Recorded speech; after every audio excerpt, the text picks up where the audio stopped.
The number one question that I get from business owners, and that you're probably thinking, is how does the market value a company like mine? And we're going to talk about specifics, but let's start with the why behind the formulas and rules of thumb. When a buyer evaluates a company, they're going to ask themselves a couple of key questions. Questions like, how long is it going to take to get my initial investment back? Or what kind of rate of return can I expect on my investment? And how much time am I going to have to put into this?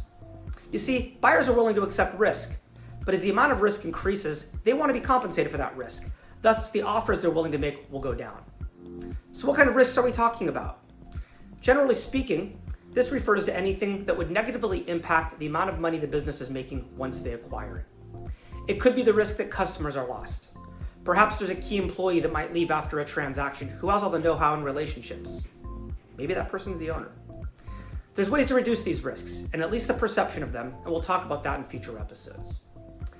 If a business has heavy infrastructure in the form of people, software, systems, and processes, it may require minimal time investment on the part of the owner.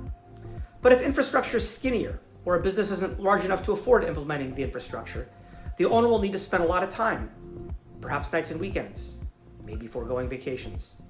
There's a cost to that investment of time and those headaches, and that comes in the form of lower prices. So how do we get more scientific in establishing the baseline? Well, the most common approach buyers will use is what's called the market approach. That is, looking at business that have sold and comparing key metrics to your business to determine whether your company would trade at a premium or a discount to the typical business in your industry.